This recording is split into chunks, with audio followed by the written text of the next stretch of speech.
I sometimes read public domain books here on Leaves of Glen. And they were written a long time ago, so they're usually racist or sexist or bigoted.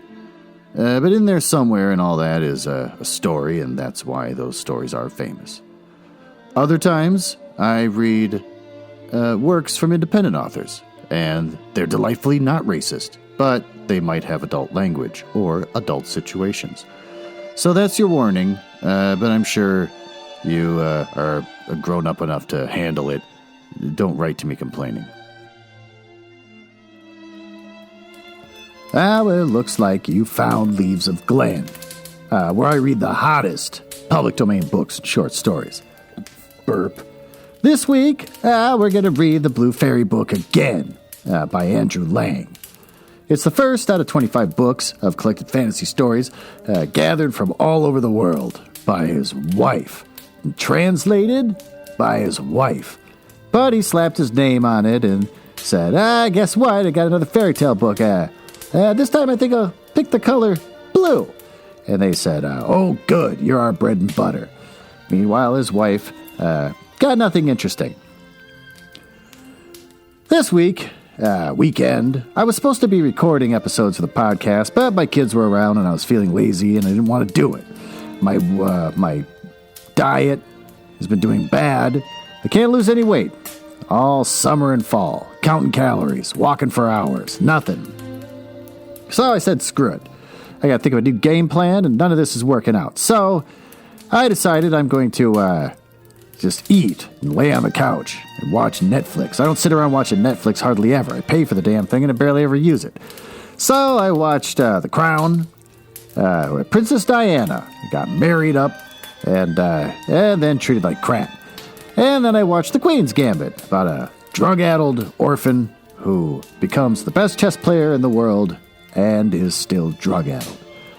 So those are pretty interesting. Went to bed last night and laid on my back and just sat there staring at the ceiling, as I always do, thinking about where my life is going, how I'm going to be out of a job pretty soon, and I barely even looked for a job.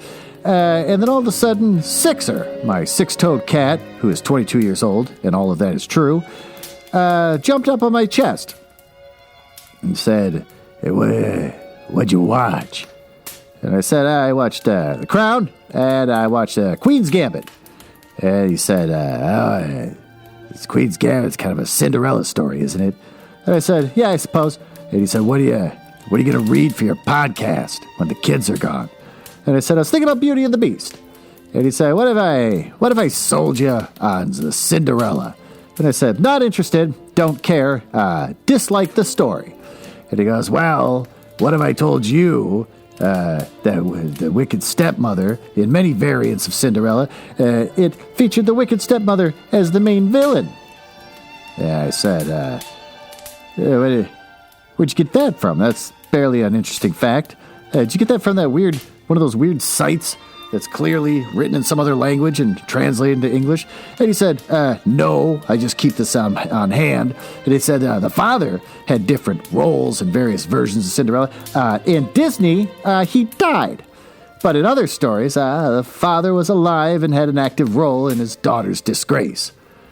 I said, this isn't selling me on the idea. I don't care about Cinderella. I'm going to read Beauty and the Beast.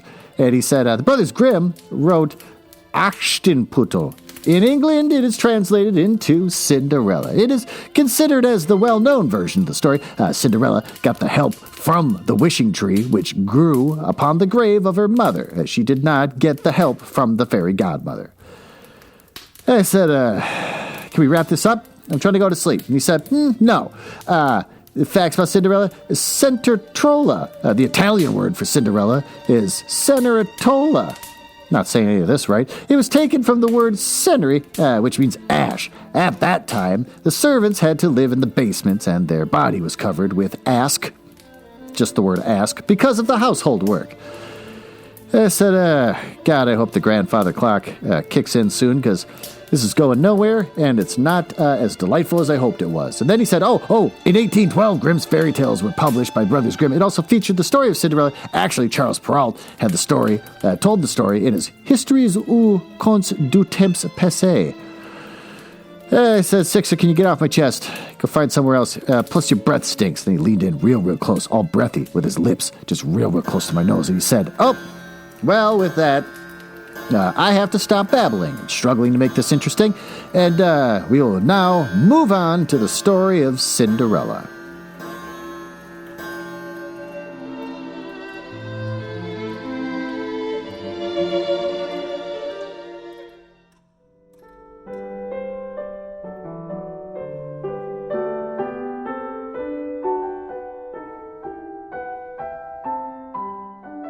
Cinderella, or the Little Glass Slipper.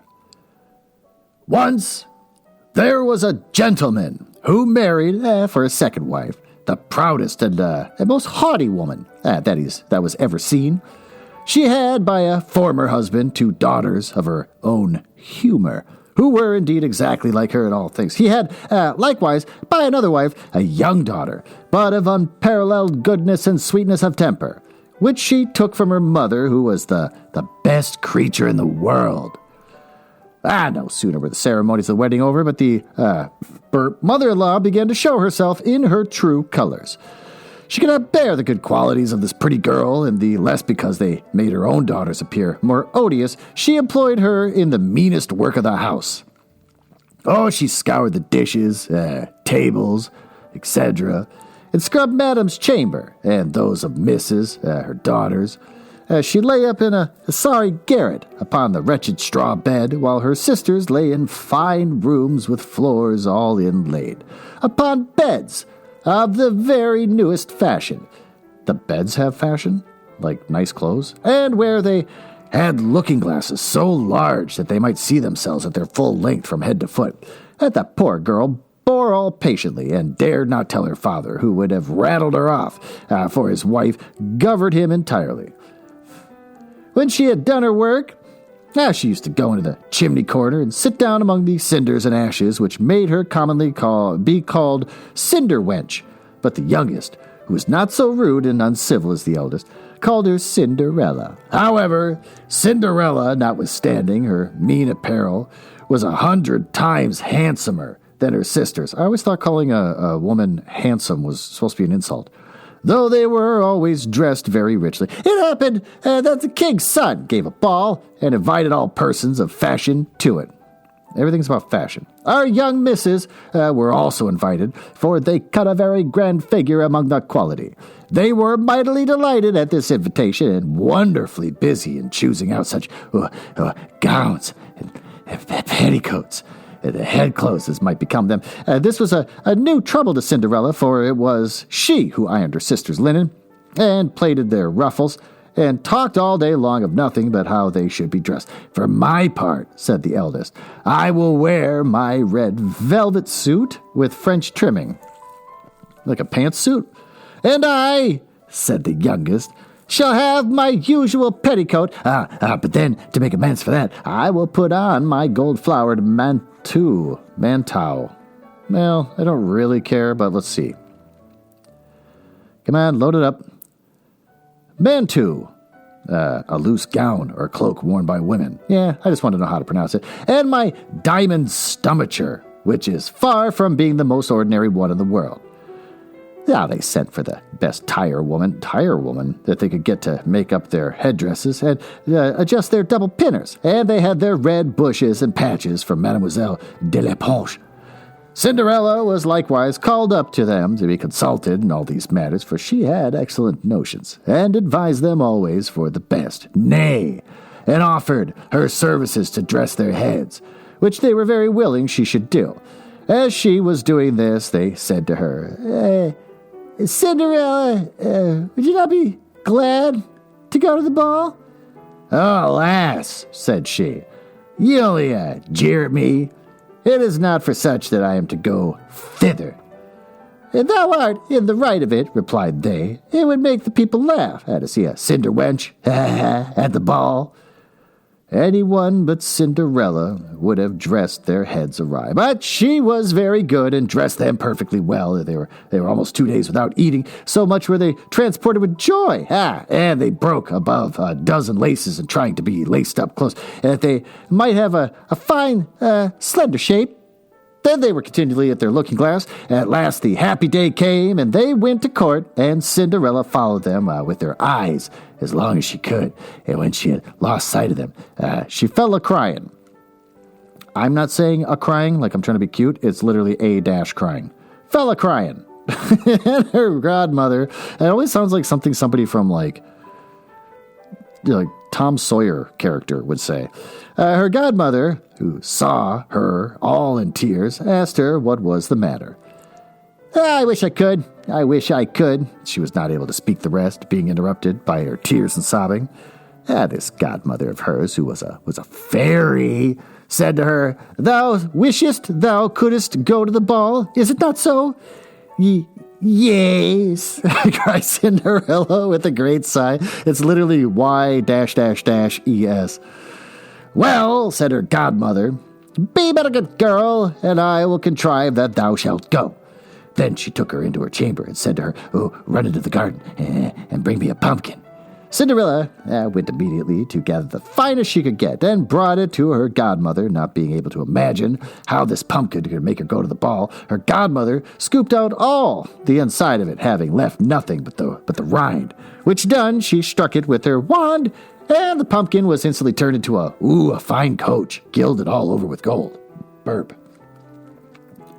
She then went to look into her mouse trap, where she found 6 mice, all alive, and ordered Cinderella. What kind of mousetrap is this? I have my mouse traps in my basement, and it kills them instantly, which is kind of the whole point. You don't leave them alive in a box. To what, starve? And ordered Cinderella to lift up the little trap door, when, giving each mouse, as it went out, a little tap with her wand, and the mouse, it was at that moment turned into a fine horse, which altogether made a very fine set of 6 horses of a beautiful mouse-colored dapple gray, being at a loss for a coachman. Now I will go and see, said Cinderella, if there is never a rat in the rat trap, we may make a coachman of him. Thou art in the right, replied her godmother. Go and look. Cinderella brought the trap to her, and in it there were 3 huge rats. Gross. The fairy made choice of one of the 3 which had the largest beard. What? And having touched him with her... Rats have beards? Touched him with her wand, he was turned into a fat, jolly coachman, who had the smartest whiskers eyes ever beheld. He had the smartest whiskers? He was a fat, jolly coachman with whiskers? After that, she said to her, go again into the garden, and you will find 6 lizards behind the watering pot. Bring them to me. She had no sooner done so, but her godmother turned them into 6 footmen, who skipped up immediately behind the coach with their liveries all bedaubed with gold and silver and clung as close behind each other as if they had done nothing else their whole lives. The fairy then said to Cinderella, well, you see here, equipage fit to go to the ball with, but you are not pleased with it? Oh, yes, cried she, but I must go thither as I am, in these nasty rags. Her godmother only touched her with her wand, and at the same instant her clothes turned into cloth of gold and silver, which must have been very heavy and uncomfortable, all beset with jewels. This done, she gave her a pair of glass slippers, the prettiest in the whole world. Being thus decked out, she got up into her coach, but her godmother, above all things, commanded her not to stay till after midnight, telling her at the same time that if she stayed one moment longer, the coach would be a pumpkin again. Her horses? Mice. Her coachman? A rat. Her footmen lizards? And her clothes become just as they were before. She promised her godmother that she would not fail of leaving the ball before midnight, and then away she drives, scarce able to contain herself for joy. The king's son, who was told that a great princess, whom nobody knew was come, ran out to receive her, and he gave her his hand as she alighted out of the coach, and led her into the ball among all the company. There was immediately a profound silence. They left off dancing, and the violins ceased to play. So attentive was everyone to contemplate the singular beauties of the unknown newcomer. So the music just stopped, and they're just dancing around, like you can hear their feet scuffing and then breathing. Nothing was then heard but a confused noise of, "Ha!" exclamation point. "How handsome she is!" exclamation point. "Ha!" exclamation point. "How handsome she is!" The king himself, old as he was, could not help watching her, and telling the queen softly that it was a long time since he had seen so beautiful and lovely a creature. Well, that's a crappy thing to do. All the ladies were busied in considering her clothes and headdress, that they might have had some made next day after the same pattern, provided they could meet with such fine material and was able hands to make them. Now the king's son conducted her to the most honorable seat, and afterward took her out to dance with him, and she danced so gracefully that they all more and more admired her. A fine collection was served up, whereof a young prince ate not a morsel, so intently was he busied in gazing upon her. She went and sat down by her sisters, showing them 1,000 civilities and giving them part of the oranges and citrons, which the prince had presented her with, which very much surprised them, for they did not know her. And while Cinderella was thus amusing her sisters, she heard the clock strike 11 3/4, whereupon she immediately made a courtesy to the company and hastened away as fast as she could.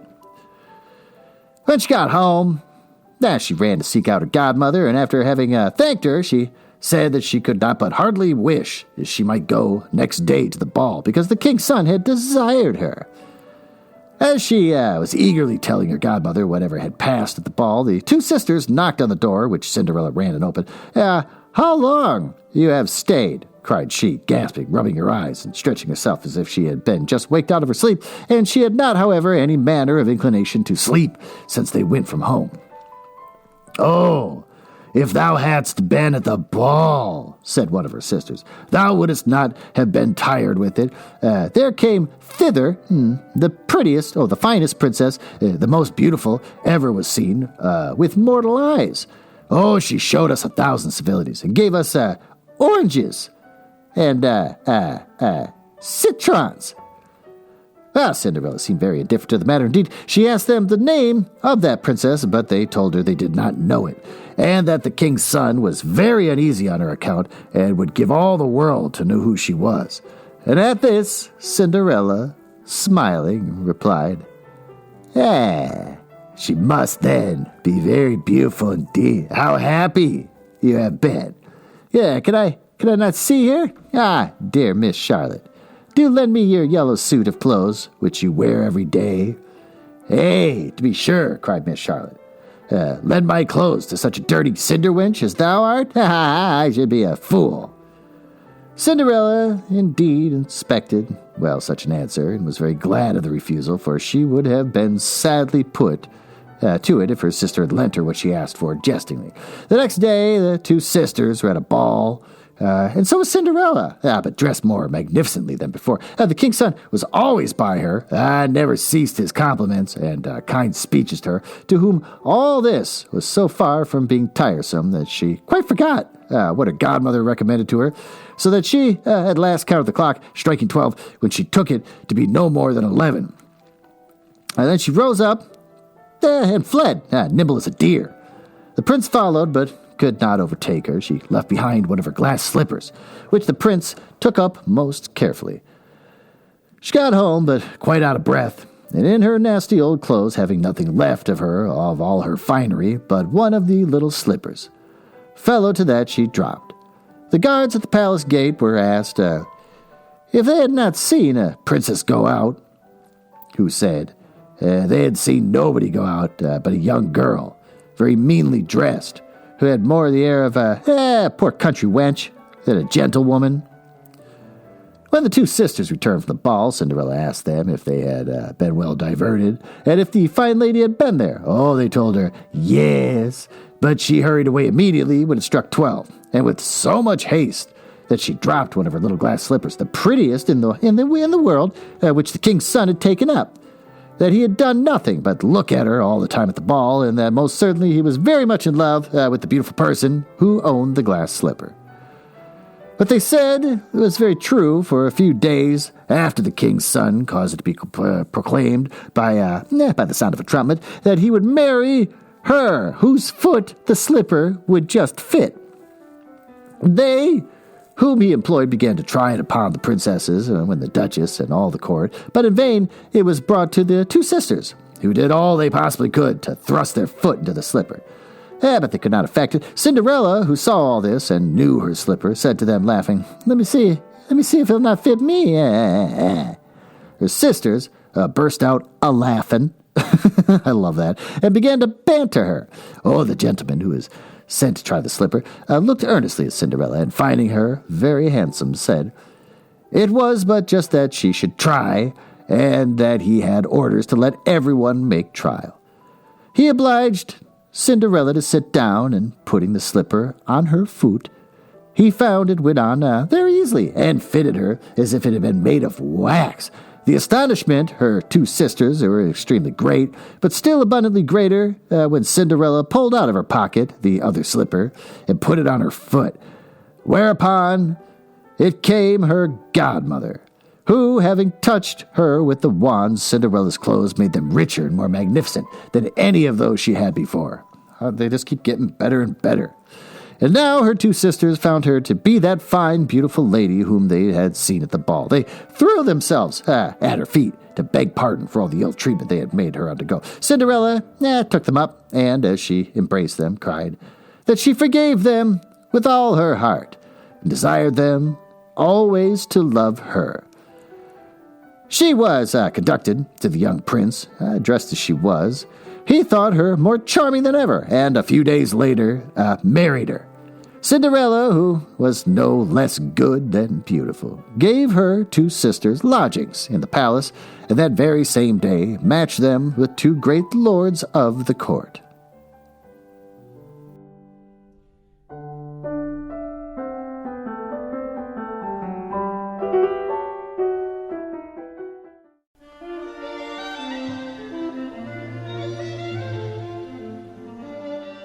Well, what happened in this story? A guy gets remarried to a crabby lady who tricks him. She's got a couple crabby daughters, but he has one daughter who's just the sweetest little thing in the world. And they treat her like crap, and apparently the dad just never notices that she's always dressed grubby, and that she's always covered in ash, and she's always doing housework all the time. Just doesn't seem to care. And he's maybe just not around. I don't know what the reason is. I didn't catch that part. But as always, the fairy godmother suddenly shows up and just makes everything with the pumpkin and the rat with a beard. I never knew they had beards. Now I have to go look that up. Actually, let's look that up right now. Do rats have beards? Well, Live Science seems like a reputable website. It's kind of a lot of information to do a search for. Nope, nothing about beards. And looking at this photo of a rat, he clearly does not have a beard. He's got weird little spindly fingers, so that's disturbing. Anyways, rats, beards, turns him into a coachman. Still got whiskers, so that's weird. And then she goes to the ball. Person falls in love with her instantly based on her beauty, which is disingenuous. You should probably fall in love with someone based on their personality and if you can stand being around them. But apparently looks is good enough. You can spend the rest of your life with someone who looks good. And then she goes home and comes back later. And, of course, as we're all familiar, the midnight strikes and she runs out the door, leaves a glass slipper. I've heard versions of the story that when the prince runs around and it does the slipper, that women would cut off their toes trying to slip it in there with their chubby feet. But not in this one, which is fine by me because that's disgusting. I think feet are gross, unattractive. No matter how hard people try to make them attractive, especially when people grow out their toenails and then paint them, just like claws. Anyways, and then in the end finds the right woman, and fairy godmother slips in, makes her beautiful again. Psychologically, Cinderella has no soul. As soon as the sisters go, oh, we're so sorry we treated you like shit because you're beautiful now. She goes, oh, this is great, and I love you guys so much. So that's weird and not like a normal human would do. And then that's pretty much the end of the story. What's good about it? That it's familiar and not weird, and it didn't involve sex. And we don't know if Cinderella's age is underage this time. They didn't point out that she's like 14 or something like they've done in the other ones. So I like to imagine that she's 18. And I'm allowed that because her age was ambiguous. What sucks? If they try to imply that rats have beards. And also, where do they live where they have mice, rats, and then also just lizards? behind a pot. I don't have lizards. I have mice.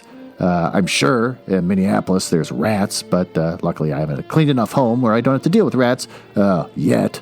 Oh, thank God. And then, but no lizards. What do we learn? We learn that if you make connections. If you got the right connections to help you out, you can get everything you want. I'm still waiting for a connection to come through for me. To make my life somehow better. But, I don't know, maybe a family member happens to be a fairy. If so, and you're listening, please contact me and let me know. If you could just magically make my life better, that'd be fantastic. Well, with that, I should probably get going. Thanks for listening, and we'll see you in the next episode. Enjoy this pre-recorded thing I slap at the end.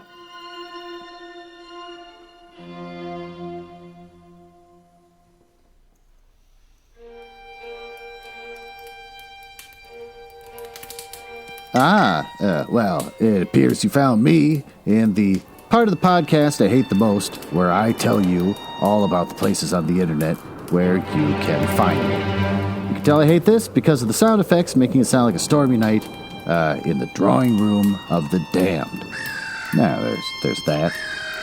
Well, you can find me at my website, nuzzlehouse.com, where I have a backlog of everything I've ever read. You can search for it by author if you're a weirdo who's into that kind of thing. You can also find me on my completely dead and never used Instagram at House Nuzzle, which you'll never see me update.